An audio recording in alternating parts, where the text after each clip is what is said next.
உங்கள் ஆழ்மனதும் நல்லிணக்க மனித உறவுகளும். இந்த புத்தகத்தை படிக்கையில் உங்கள் ஆழ்மனது அனைத்தையும் பதிவு செய்யும் ஒரு இயந்திரம் என்பதையும், உங்களுக்கு தேவையான பொழுது பதிவு செய்யப்பட்டதை உங்களுக்காக செய்து முடிக்கும் என்பதையும் அறிந்திருப்பீர்கள். மனித உறவுகளில் தங்கமான விதியை செயல்படுத்த இதுவும் ஒரு காரணம். மாத்தேயு கூறுகிறது, மற்றவர்கள் உங்களுக்கு செய்ய வேண்டும் என்று நீங்கள் எதிர்பார்ப்பதையே அவர்களுக்கு நீங்கள் செய்து விடுங்கள். இந்த வாசகத்திற்கு வெளிப்புற மற்றும் உள்ளர்த்தமும் உண்டு. ஆழ்மனதின்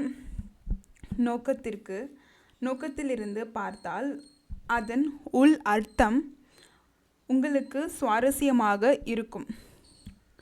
நீங்கள் மற்றவர் உங்களை பற்றி என்ன நினைக்க வேண்டும் என்று விரும்புகிறீர்களோ அப்படியே நீங்களும் மற்றவரை பற்றி நினையுங்கள். மற்றவர்கள் உங்களை பற்றி எப்படி உணர வேண்டும் என்று நீங்கள் விரும்புகிறீர்களோ அப்படியே அவர்களை பற்றி நீங்கள் உணருங்கள். மற்றவர்கள் உங்களை எப்படி நடத்த வேண்டும் என்று விரும்புகிறீர்களோ அப்படியே நீங்களும் மற்றவர்களுடன் நடந்து கொள்ளுங்கள். உதாரணத்திற்கு, நீங்கள் அலுவலகத்தில் ஒருவருடன் நல்ல பண்பான முறையில் பழகலாம். ஆனால் அவர் முகத்திற்கு பின்னால் உங்கள் மனதில் அவரை பற்றி அதீத விமர்சனங்கள் செய்பவராக நீங்கள் இருக்கலாம். அத்தகைய எதிர்மறையான எண்ணங்கள் அழிவுபூர்வமானவை. அது விஷம் சாப்பிடுவதை போலாகும். அது உங்கள் வீரியம், உற்சாகம், வலிமை, வழிகாட்டுதல், நல்லிணக்கத்தை திருடும் கொடிய மன விஷமாகும். இந்த எதிர்மறையான எண்ணங்கள் மற்றும் உணர்வுகள் உங்கள் ஆழ்மனதில் ஆழமாக இறங்கி உங்கள் வாழ்க்கையில் எல்லா விதமான துன்பங்களையும் கஷ்டங்களையும் கொடுக்கும். மற்றவர்களுடன் மகிழ்ச்சியான உறவு நீட்டிக்க சில குறிப்புகள். மற்றவர்கள் உங்களை எடை போடாமல் இருக்க வேண்டும் என்று நீங்கள் விரும்பினால் நீங்களும் அவர்களை எடை போடாதீர்கள். மற்றவர்கள் எப்படி அழைக்கிறார்களோ அப்படியே நீங்களும் அழைக்கப்படுவீர்கள். இந்த வாசகங்களை படிப்பது, இதில் உள் அடங்கியிருக்கும் உண்மையை அறிவது நல்லிணக்கத்துடன் மனித உறவுகள் செயல்பட உண்மையான வழி. மற்றவர்களை எடை போடுவது என்பது மனதளவில் அவரை பற்றி தீய தீர்ப்பை முடிவு செய்வதாகும். மற்றவரை பற்றிய உங்கள் எண்ணம் உங்களுடையது, ஏனென்றால் அப்படி நீங்கள் நினைக்கிறீர்கள். உங்கள் எண்ணங்கள் ஆக்கப்பூர்வமானவை, அதனால் நீங்கள் நினைப்பது போலவே நிஜ வாழ்க்கையிலும் அனுபவிக்கிறீர்கள். மற்றவர்களுக்கு நீங்கள் கொடுக்கும் ஆலோசனை உங்களுக்கு நீங்கள் கொடுத்துக்கொள்வது ஏனென்றால் மனம் ஒரு ஆக்கப்பூர்வமான இடம். அதனால்தான் இப்படி கூறப்படுகிறது, மற்றவர்களை நீ எடை போடுவது போல நீயும் எடை போடப்படுவாய். இந்த விதியும் உங்கள் ஆழ்மனது இப்படி செயல்படுகிறது என்று அறிந்தாலே உங்கள் எண்ணம், செயல் ஆகியவை அனைத்தையும் கவனமாக தேர்வு செய்வீர்கள். இந்த வாசகங்கள் மனிதனின் விடுதலை மற்றும் தனிப்பட்ட பிரச்சனைகளுக்கான தீர்வுகளையும் சொல்லிக் கொடுக்கிறது. மற்றவர்களுக்கு நீங்கள் அளப்பதுதான் உங்களுக்கும் அளக்கப்படும். மற்றவர்களுக்கு நீங்கள் செய்யும் நல்லது அதே அளவில் உங்களுக்கு திரும்ப வரும். உங்கள் மனதின் விதிப்படி நீங்கள் செய்யும் தீமை உங்களிடம் திரும்பி வரும். ஒரு மனிதன் மற்றவரை ஏமாற்றி நயவஞ்சகம் செய்தால் உண்மையில் அவன் தன்னைத்தானே ஏமாற்றி வஞ்சிக்கிறான். அவன் குற்ற உணர்ச்சியும் இழந்துவிட்டோம் என்ற உணர்வும் நிச்சயமாக சில காலம் பின்னர் அவனுக்கு நஷ்டமாக வந்து சேரும். அவன் ஆழ்மனது அவன் மனதின் செயல்பாட்டை பதிவு செய்தும் நோக்கத்தை போல எதிர்மறையான விளைவை உண்டாக்குகிறது. உங்கள் ஆழ்மனது தனிப்பட்டதல்ல, மாற்றம் இல்லாதது. மற்றவரின் உணர்வுகளை கணக்கில் எடுக்காது, அவர்களது மத சார்புகளையும் மதிக்காது. அது மற்றவர்கள் மீது கருணையோ பழிவாங்கும் தன்மையோ கொண்டதல்ல. மற்றவர்கள் பால் நீங்கள் உணர்வது, நடந்து கொள்வது, அவர்களை பற்றி நினைப்பது கடைசியில் உங்களுக்கே திரும்பும். தினசரி தலையங்கம் அவனை நோயுற செய்தது. உங்களை நீங்களே கவனிக்க தொடங்குங்கள். மக்கள், சூழ்நிலை மற்றும் நிலைமைகளுக்கு உங்கள் எதிர்மறை விளைவு எப்படி உள்ளது என்பதை கூர்ந்து கவனியுங்கள். ஒரு நாளில் நடக்கும் நிகழ்வுகள் மற்றும் செய்திக்கு நீங்கள் எப்படி பதிலளிக்கிறீர்கள்?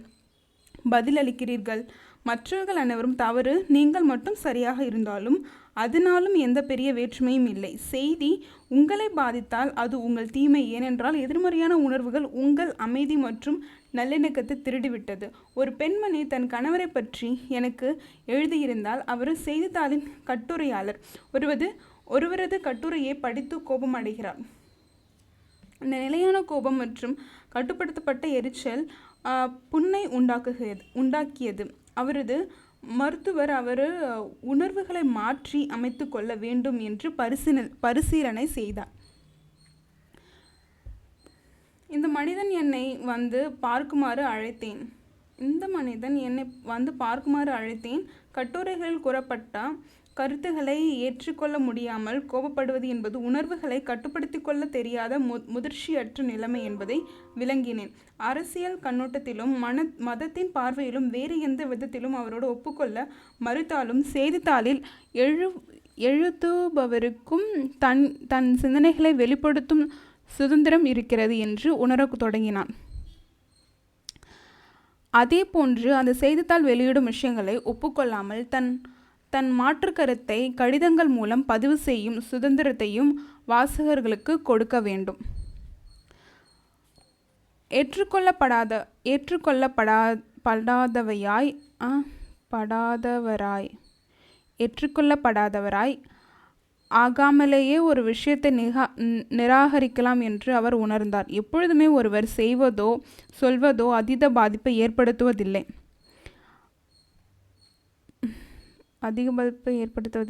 அதற்கு ஒருவர் காட்டும் எதிர்மறையான விளைவே பாதிப்பை ஏற்படுத்துகிறது என்ற எளிமையான உண்மையை அவர் அறிந்து கொண்டார்.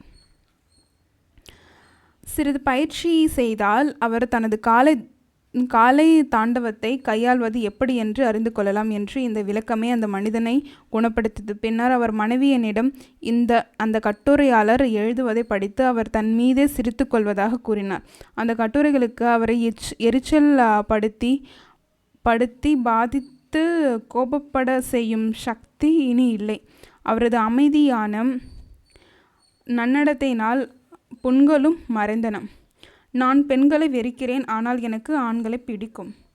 ஒரு நிறுவனத்தின் தனியார் செயலாளர் தன் அலுவலகத்தில் பணிபுரிந்த 2 பெண்களை குறித்து கசப்பாக உணர்வதாக கூறினார். ஏனென்றால் அவர்கள் அவளை பற்றி வம்பு பேசுவதாகவும் வஞ்சக பொய்கள் சொல்வதாலும் கூறினாள். அவள் தனக்கு பெண்கள் பிடிக்காது என்பதை ஒப்புக்கொண்டாள். நான் பெண்களை வெறுக்கிறேனே, ஆனால் எனக்கு ஆண்களை பிடிக்கும் என்றாள். அவள் தன் கீழ் அலுவலகத்தில் பணிபுரியும் பெண்களிடம் கோபமாகவும் எரிச்சலுடனான குரலுடன் பேசினாள் என்பதை நான் கண்டுகொண்டேன். அவர்கள் இவளது வேலைக்கு இடையூறு கொடுத்து அதில் மகிழ்ந்தனர் என்றும் கூறினார். அவள் பேசிய விதத்தில் மற்றவர்களுக்கு பாதிப்பு ஏற்படுத்தும் அநாகரிக முறையும் சிறிது கர்வமும் இருந்ததை என்னால் பார்க்க முடிந்தது. அலுவலகத்திலோ தொழிற்சாலையிலோ அனைவரும் உங்களை எரிச்சலடைய செய்தால் உங்கள் மனதின்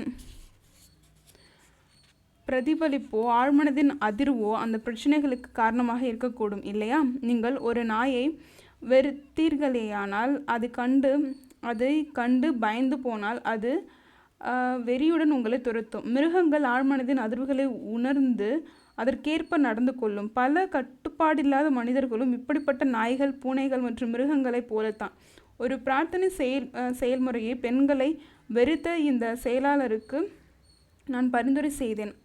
அவள் ஆன்மீகத்தில் மதிப்பை அறிந்து வாழ்க்கையின் உண்மையை ஏற்று உறுதியை எடுத்துக்கொண்டாள். தன் குரல், தான் நடந்து கொள்ளும் விதம், பெண்கள் மீது வெறுப்பு ஆகியவை முழுமையாக மறைந்துவிடும் என்று விளங்கினேன்.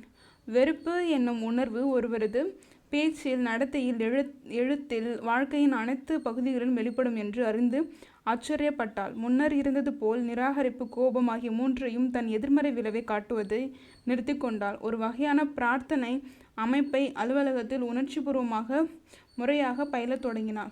அந்த பிரார்த்தனை பின்வருமாறு இருந்தது: நான் அன்பாகவும் அமைதியுடனும் பேசி சிந்தித்து நடந்து கொள்கிறேன். என்னை வம்பு பேசி என்னை விமர்சனம் செய்த அந்த பெண்கள் பக்கம் நான் இப்பொழுது அன்பு, அமைதி, பொறுமை, கருணை அனுப்புகிறேன். என் எண்ணங்களை அமைதி, நல்லிணக்கம் ஆகியவற்றில் நிலைத்திருத்தப் போகிறேன். எப்பொழுதெல்லாம் நான் எதிர்மறையான எதிர்வினையை வெளியிட இருக்கிறேனோ அப்பொழுதெல்லாம் எனக்கு நானே திடமாக நான் ஆரோக்கியம், நல்லிணக்கம், அமைதி ஆகியவற்றின் நிலையிலிருந்து சிந்தித்து பேசி செயல்படுவேன். ஆக்கப்பூர்வ ஆற்றலானது என்னை வழிநடத்தி நிர்வகித்து எல்லா வழிகளிலும் முன்னேற செய்யும் என்று சொல்லி கொண்டாள். இந்த பிரார்த்தனையை பயின்றது அவள் வாழ்க்கையை முற்றிலும் மாற்றியது. அவள் தன் அனுபவத்தை எதிர்மறையான விமர்சனங்கள் மற்றும் எரிச்சலடைய செய்த அனைத்து தொல்லைகளையும் முற்றிலுமாக நின்றது. அந்த பெண்கள் சக ஊழியர்களாக மாறி வாழ்க்கை பயணத்தில் திருத்தங்களை கொண்டு வந்தனர். அவள் தன்னை தவிர மாற வேண்டியது வேறு எதுவும் இல்லை என்பதை கண்டு கொண்டாள். அவள் தனக்குள் ஆற்றிக்கொண்டிருந்த உரையாடலினால் பதவி உயர்வை இழந்தார். ஒரு நாள் என்னை பார்க்க விற்பனையாளர் ஒருவர் வந்திருந்தார். ஒரு நாள் என்னை பார்க்க விற்பனையாளர் ஒருவர் வந்திருந்தார். அவர் தன் அலுவலகத்தில் தன் மேலாளருடன் வேலையில் சந்தித்த பிரச்சனைகளை விளக்கினார். அவர் அந்த அலுவலகத்தில் 10 வருடங்களாக பணிபுரிந்தும் எவ்வித பதவி உயர்வும் வேலைக்கான பாராட்டுதலும் பெறவில்லை என்றார். அவர் தான் செய்த வியாபாரம் பற்றிய குறிப்புகளை காட்டினார். அதே வட்டாரத்தில் இருந்த மற்றவரது வேலையை விட இவர் வேலை சிறப்பாக இருந்தது. அவர் வியாபார மேலாளருக்கு தன்னை பிடிக்கவில்லை என்றும் அவர் தன்னை மோசமாக நடத்துவதோடு மட்டுமல்லாமல் மற்றவர்கள் முன்னிலையில் மாநாடுகளும் அவதூறை பேசி தான் கூறிய பரிந்துரைகளை கேலி செய்தார் என்றும் கூறினார். சந்தேகமில்லாமல் மேலாளரின் இந்த நடத்தைக்கு காரணம் அவருக்குள் இருக்கிறது என்றும் அவர் தன் மேலதிகாரியை பற்றி நம்பி மனதில் நினைத்து வந்ததே இத்தகைய விளைவுக்கு காரணம் என்று நான் அவருக்கு விளக்கினேன். மற்றவர்களை நாம் அளக்கும் விதமே நாமும் அளக்கப்படுகிறோம். அவர் தன் மேலாளரை பற்றி மனதில் பதித்திருந்த எண்ணம் அவர் சண்டையிடும் குணமுடையவர் என்பதுதான். அவர் மனதில் இவன் பால் எதிர்ப்பும் கசப்பும் நிறைந்திருக்கிறது. வேலைக்கு வரும் வழியில் தன் மனதில் தனக்குத்தானே ஒரு உரையாடலை நிகழ்த்தி அதில் அவரது மேலாளரை பற்றி கடுமையான விமர்சனங்களும் மனதளவில் சர்ச்சைகளும் வேறுபாடுகளும் குறைகள் கூறுவதும் என நிரம்பியிருந்தது. அவர் மனதால் வெளியே கொடுத்ததைத்தான் திரும்ப பெற வேண்டியதாயிற்று. இந்த விற்பனையாளர் மனதிற்குள் தானே நடத்தி கொள்ளும் இந்த அழிவுபூர்வமான உரையாடல் தன் உணர்ச்சிகள் மற்றும் எண்ணங்கள் மூலம் ஆழ்மனதை அடைந்துவிட்டதை உணர்ந்திருந்தார். இது அவர் மேலாளரிடம் எதிர்மறையான எதிர்வினையாக வெளிப்பட்டு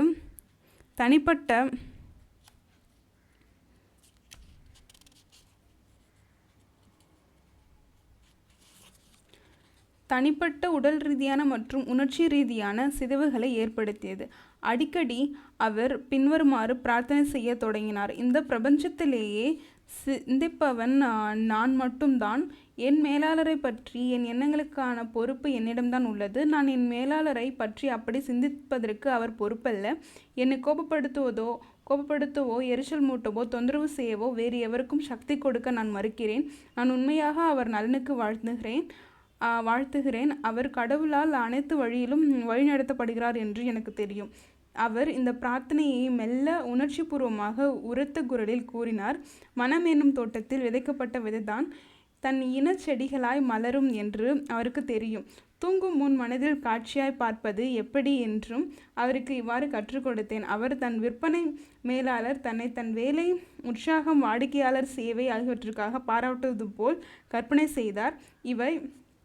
இவை அனைத்தின் உண்மைத்தன்மையை கைக்குலுக்குவதை, குரலின் தன்மை மற்றும் அவரது முகத்தின் சிரிப்பு ஆகியவற்றையும் உணர்ந்தார். அவர் ஒரு நிஜமான மனத்திரைப்படம் ஒன்றை செய்து தன்னால் முடிந்தவரை நாடகமாக்கினார். இரவின் பின் இரவாக இந்த மனத்திரைப்படத்தை ஓட்டினார். அவருக்கு தெரியும் தன் கற்பனை படம் பதிந்திருக்கும் இடம் ஆழ்மனது என்று. படிப்படியாக அவரது மனமும் தெய்வீக எண்ணமும் ஒன்றாகி ஆழ்மனதில் நிலை கொண்டு அதன் விளைவு தெரிய வந்தது. அந்த மேலாளர் அவரை சான் பிரான்சிஸ்கோவிற்கு அழைத்து அவரை வாழ்த்தி அவருக்கு கீழ் 100 பேர் வேலை செய்யும்படிக்கு அவரை பிரதேச விற்பனை மேலாளராக்கி சம்பள உயர்வும் கொடுத்தார். உணர்ச்சிபூர்வமாக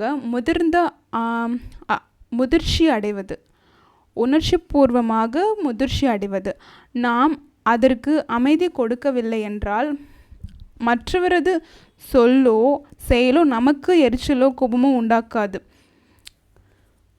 அவர் உங்களை எரிச்சலடைய வைக்கக்கூடிய ஒரு வழி உங்களுடைய எண்ணங்கள் மூலமாகத்தான். உதாரணமாக, நீங்கள் கோபப்பட்டீர்களானால் உங்கள் மனதில் 4 நிலைகளில் பயணம் செய்ய வேண்டும். முதலில் மற்றவர் கூறிய வார்த்தைகளை பற்றி சிந்திப்பீர்கள். இரண்டாவதாக, கோபம் கொள்ள முடிவு செய்த கோப உணர்வுகளை உற்பத்தி செய்கிறீர்கள், பின்னர் அதன்படி நடக்க முடிவு செய்வீர்கள். 4வது, திரும்ப பேசி எதிர்வினை புரிகிறீர்கள். இப்பொழுது பார்த்தீர்களானால் உங்களுடைய எண்ணம், உணர்வு, செயல், எதிர்வினை ஆகியவையாவும் மனதில்தான் நடைபெறுகிறது. நீங்கள் உணர்வு ரீதியாக முதிர்ச்சி அடைந்தால் எதிர்மறையான விமர்சனங்களுக்கும் கசப்பான வார்த்தைகளுக்கும் முக்கியத்துவம் கொடுக்க மாட்டீர்கள். அப்படி முக்கியத்துவம் கொடுக்கிறீர்கள் என்றால் நீங்கள் உங்கள் நிலையிலிருந்து இறங்கி மிக குறைவான மன அதிர்வு நிலைக்கு தாழ்த்தப்பட்டு அடுத்தவரின் எதிர்மறை எண்ணங்களோடும் ஒன்று கூடுகிறீர்கள் என்று அர்த்தம். உங்களுடைய வாழ்க்கையின் நோக்கத்துடன் உங்களை இணைத்து கொள்ளுங்கள். உங்கள் ஆழ்மனதில் குடியிருக்கும் அமைதியும் சலனமற்ற நிலையும் பிரகாசமான ஆரோக்கியத்தையும் எக்காரணம் கொண்டு மனிதர்களாலும் இடத்தாலும் பொருளாலும் திசை மாறி சிதறி செல்ல அனுமதிக்காதீர்கள். இணக்கமான மனித உறவுகளில் அன்பின் பொருள்.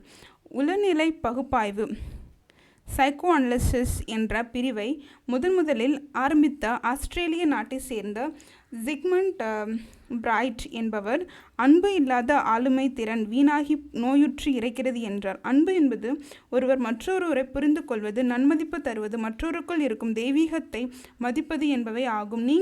நீங்கள் எவ்வளவு அன்பையும் புரிதலையும் நன்மதிப்பையும் மற்றவருக்கு தருகிறீர்களோ அவ்வளவு நீங்கள் அதை திரும்ப பெறுகிறீர்கள். நீங்கள் மற்றவருடைய தன்மையை காயப்படுத்தி வேதனைப்படுத்தினீர்களேயானால் அவளுடைய தன்மதிப்பு பெற இயலாது. ஒவ்வொரு மனிதனும் தான் அன்போடு நடத்தி பாராட்டப்பட வேண்டும் என்று உலகில் தான் முக்கியமாக கருதப்பட வேண்டும் என்றும் எதிர்பார்க்கிறான். உங்களைப் போல அடுத்தவர்களும் தங்களுடைய உண்மையான தரத்தை அறிந்தவர்கள் என்று உணருங்கள். அவர் தன்னை பற்றிய ஒரு வாழ்க்கை கோட்பாட்டை மிகவும் கௌரவத்தோடு நிறைவேற்ற புறப்பட்டுள்ளார். இதை நீங்கள் உணர்ந்து தெளிவுடனும் புரிதலுடனும் செய்தால் அடுத்தவரை நீங்கள் வளர்க்க முடியும். அதனால் அவர்கள் அன்பையும் நன்மதிப்பையும் பெறலாம். அவர் தன் ரசிகைகளை வெறுத்தார். தான் முறையாக மேடை ஏறிய போது ரசிகர்கள் ஊளையிட்டு சலசலப்பை ஏற்படுத்தினர் என்று ஒரு நடிகர் என்னிடம் கூறினார். மேலும் அந்த நாடகமும் நன்றாக எழுதப்படவில்லை என்றும் தானும் ஒரு சிறந்த கதாபாத்திரத்தில் நடிக்கவில்லை என்றும் கூறினார். அதன் பின் பல மாதங்களுக்கு ரசிகர்கள் என்றாலே வெறுப்பாக இருந்தது என்று என்னிடம் வெளிப்படையாக ஒப்புக்கொண்டார்.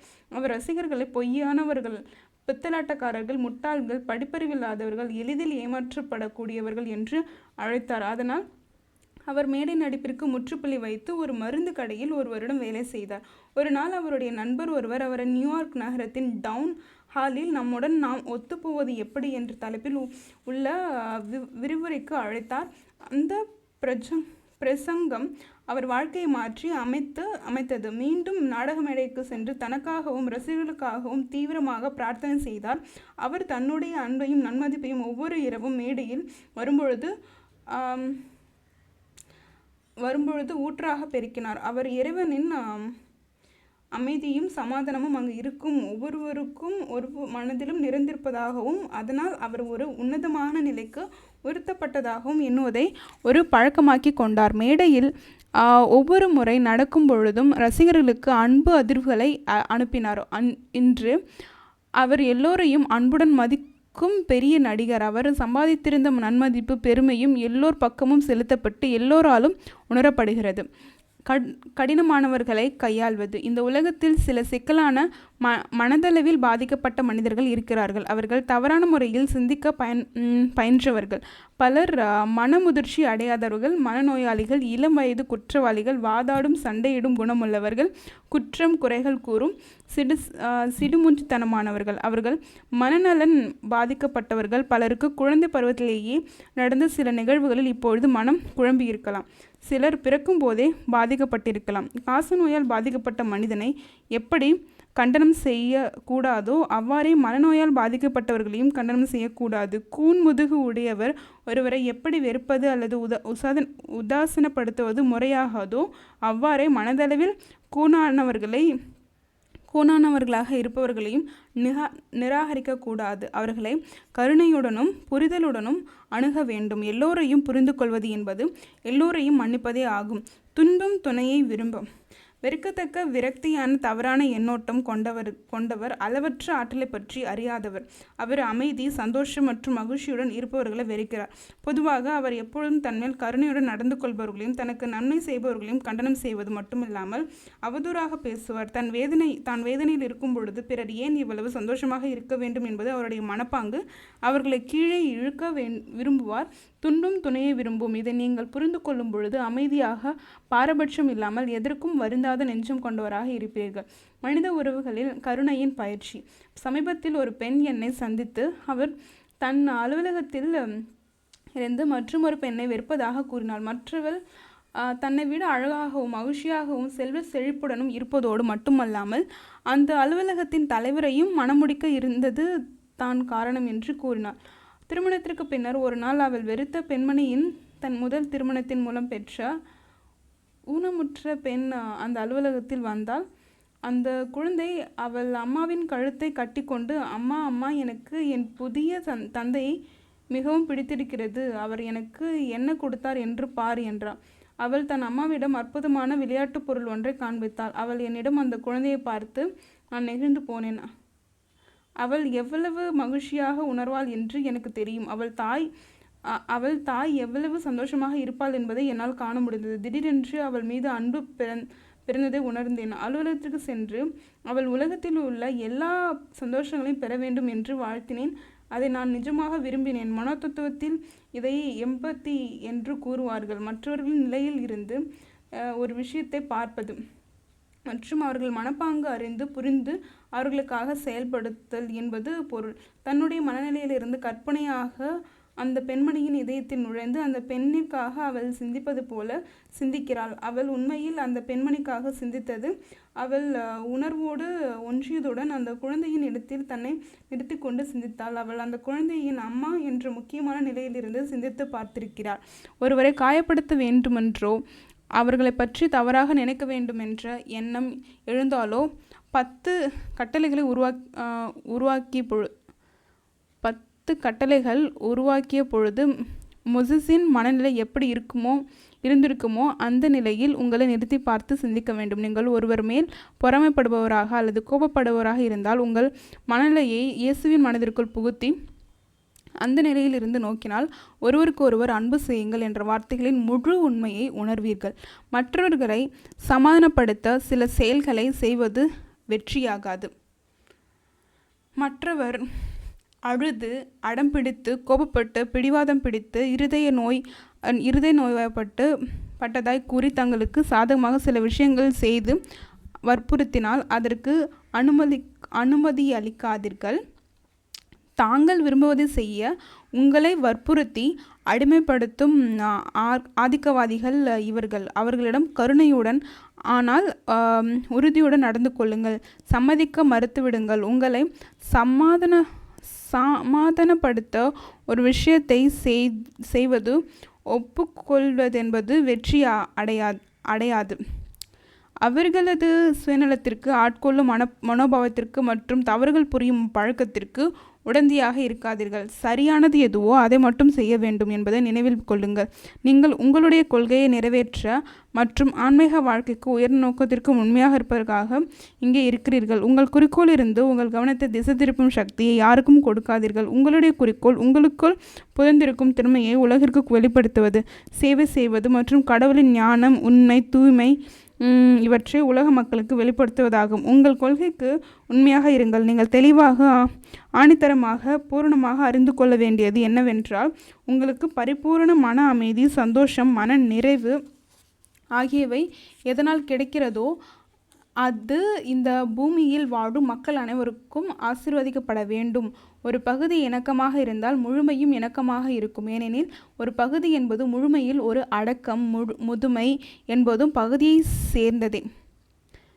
முழுமை என்பது பகுதியை சேர்ந்ததே. பால் கூறுவது போல் நீங்கள் பிறருக்கு அன்பைத்தான் கடன்பட்டு இருக்கிறீர்கள். மகிழ்ச்சி, அமைதி மற்றும் ஆரோக்கியம் ஆகிய விதிகள் இந்த அன்பால் கிடைக்கப் பெறுகிறது. மனித உறவுகளில் நன்மை காண்பிக்கும் குறிப்புகள். உங்கள் ஆழ்மனது பதிவு செய்யும் ஒரு இயந்திரம். அது உங்களது வழக்கமான எண்ணங்களை மீண்டும் மீண்டும் வெளியே கொண்டு வரும். பிறரை பற்றி நல்ல எண்ணங்களை வளர்த்து கொண்டால் நீங்கள் உங்களை பற்றி நல்ல முறையில் எண்ணுவீர்கள். வெறுப்பு மற்றும் நிராகரிப்பு போன்ற எண்ணங்கள் மனதின் விஷம். மற்றவரை பற்றி தவறாக நினைக்காதீர்கள். அப்படி செய்வதால் உங்களை பற்றி நீங்கள் தவறாக எண்ணுவது போல் ஆகும். உங்கள் பிரபஞ்சத்தில் நீங்கள் ஒருவர் தான் சிந்திப்பவர். உங்கள் சிந்தனைகள் ஆக்கப்பூர்வமானது. உங்கள் மனது ஆக்கப்பூர்வமான தடம். அதனால் மற்றவர்களை பற்றி நீங்கள் நினைப்பதை நீங்கள் உங்கள் வாழ்வில் அனுபவிப்பீர்கள். இதுதான் தங்க விதியின் மனோதத்துவ கோட்பாடு. நீங்கள் மற்றவரை பற்றி என்ன நினைக்கிறீர்களோ அவர்களும் அப்படித்தான் உங்களை பற்றி நினைப்பார்கள். மற்றவர்களை ஏமாற்றி, திருடி, சுரண்டினால் நீங்களே உங்களுக்கு அழிவு, இழப்பு ஆகியவற்றை உருவாக்கி கொள்கிறீர்கள். உங்களுடைய ஆழ்மனம் உங்களுடைய எண்ணங்களை, உணர்வுகளை பதிவு செய்து வைத்திருக்கும். இவை எதிர்மறையான தன்மையுடையவையாய் இருக்கும். இழப்பு, குறைபாடு, கஷ்டம் முதலியவை எண்ண முடியாத பல வழிகளில் உங்களை வந்தடையும். உண்மையில் பிறருக்கு நீங்கள் செய்வதை உங்களுக்கே செய்து கொள்கிறீர்கள். நீங்கள் செய்யும் நல்லவைகளும் கருணையுடன் நீங்கள் மற்றவருக்கு தரும் அன்பும் நன்மதிப்பும் உங்களுக்கே பன்மடங்காக பல வழிகளில் திரும்பி வரும். உங்கள் உலகில் சிந்திப்பவர் நீங்கள் ஒருவர்தான். பிறரை பற்றி உங்கள் சிந்தனைக்கு நீங்கள் தான் பொறுப்பு. அடுத்தவரை பற்றி உங்களது எண்ணங்களுக்கு அவர் பொறுப்பாக மாட்டார் என்பதை நினைவில் வைத்து கொள்ளுங்கள். உங்களுடைய எண்ணங்கள் மீண்டும் உருவாகும். மற்றவரை பற்றி இப்பொழுது நீங்கள் என்ன நினைத்து கொண்டிருக்கிறீர்கள்? நீங்கள் உணர்வளவில் முதிர்ச்சியுடன் இருந்து பிறரது கருத்து வேறுபாடுகளை அனுமதியுங்கள். அவர்களுக்கு கருத்து வேறுபாடுகள் இருப்பதற்கு முழு உரிமை உண்டு. அதுபோல் உங்களுக்கும் அவர்களுக்கும் கருத்து வேறுபாடு கொள்ள முழு சுதந்திரம் உண்டு. நீங்கள் பிணக்கம் வராதவாறு கருத்து வேறுபாடு கொள்ளாமல் மிருகங்கள் உங்கள் மனதின் பய அதிர்வுகளை உணர்ந்து உங்களை நோக்கி பாயும். நாம் விலங்குடன் அன்பாக இருந்தால் அவை உங்களை தாக்காது. கட்டுப்பாடில்லாத மனிதர்கள், நாய், பூனை போன்ற சில வேறு மிருகங்கள் போல் உணர்ச்சி வசப்படுகிறார்கள். மற்றவர்கள் உங்களுக்கு காட்டும் எதிர்வினையிலிருந்து உங்கள் ஆழ்மன உரையாடல் உங்களுடைய அமைதியான எண்ணங்களை பிரதிபலிப்பதை உணரலாம். உங்களுக்கு எது வேண்டும் என்று நீங்கள் விரும்புகிறீர்களோ அதையே பிறருக்கும் விரும்புங்கள். இதுதான் இணக்கமான மனிதருக்கு முக்கியமான சாவி. உங்கள் முதலாளியை பற்றி தவறான கருத்தையும் மதிப்பீட்டையும் மாற்றிக்கொள்ளுங்கள். தங்கமான கோட்பாடுகளையும் அன்பின் சட்டத்தையும் அவர் பயிற்சி செய்வதாக நீங்களே உணர்ந்து கொண்டால் அவரும் அவ்வாறே பதிலளிப்பார். உங்கள் அனுமதி இல்லாமல் பிறர் உங்களை எரிச்சல் அடையவோ கோபப்படவோ செய்ய முடியாது. உங்களுடைய எண்ணங்கள் படைப்பாற்றல் மிக்கவை. நீங்கள் அவரை ஆசீர்வதிக்கலாம். உங்களை ஒருவர் காட்டுப்பூனை என்று சொன்னால் நீங்கள் அவரை கடவுள் கொடுத்த அமைதி உங்கள் ஆன்மாவை நிரப்பட்டும். அவர் உங்களை காட்டுப்பூனை என்று சொன்னால் நீங்கள் அவரை கடவுள் கொடுத்த அமைதி உங்கள் ஆன்மாவை நிரப்பட்டும் என்று ஆசீர்வதிக்க உங்களுக்கு முழு சுதந்திரம் உண்டு. மற்றவருடன் நல்ல நட்போடு உறவாட ஒரே வழி அன்பு செலுத்துவதுதான். அன்பு என்றால் புரிதல், நன்மதிப்பு கொள்ளல், பிறரிடம் உள்ள இறைத்தன்மையை மதித்தல் ஆகியவையே. நீங்கள் ஒரு கூன்முதுகு கொண்டவரையோ கால்கள் முடமானவரையோ வெறுக்க மாட்டீர்கள். அவர்கள் மீது கருணைதான் பெருகும். அதுபோல மனதளவில் கூனர்கள், எதிர்மறையான எண்ணங்களை பழகியவர்கள் கருணையுடன் பாருங்கள். எல்லாரையும் புரிந்து கொள்ளுங்கள் என்பதை எல்லாரையும் மன்னிப்பது ஆகும். பிறருடைய சந்தோஷத்தையும் வேலை உயர்வையும் அதிர்ஷ்டத்தையும் கொண்டாடுங்கள். அப்படி செய்வதால் அந்த நட்பெற்று நீங்களும் உங்கள் பக்கம் ஈர்த்து கொள்வீர்கள். பிறர் உணர்ச்சி வசப்பட்டு நடத்தும் நாடகங்களையும் அவர்களது கோபத்தின் வெளிப்பாடுகளையும் கண்டு அசைந்து கொடுக்காதீர்கள். தனிந்து போவது என்று வெற்றி பெறாது. அவர்களின் மிதியடியாக இருக்காதீர்கள். எது சரியோ அதை கடைப்பிடியுங்கள். உங்கள் மனக்கோட்பாட்டில் உறுதியாக இருங்கள். எது உங்களுக்கு அமைதி, சந்தோஷம், இன்பம் கொடுக்கிறதோ அதுவே சரியானது, நன்மை தருவது, மேலும் உண்மையானதும் ஆகும். அதை ஒட்டியே வாழுங்கள். உங்களை எது ஆசீர்வதிக்கிறதோ அதுவே எல்லாரையும் ஆசீர்வதிக்கிறது. இந்த உலகில் நீங்கள் யாருக்கேனும் ஏதேனும் தர வேண்டும் என்று இருந்தால் அது அன்பு மட்டும்தான். அன்பு உங்களுக்காக நீங்கள் விரும்புவதை மற்றவருக்கு விரும்புகிறது. ஆரோக்கியம், சந்தோஷம் மற்றும் வாழ்வின் அனைத்து ஆசீர்வாதங்களையும் எல்லோருக்கும் உரித்தாக வேண்டும்.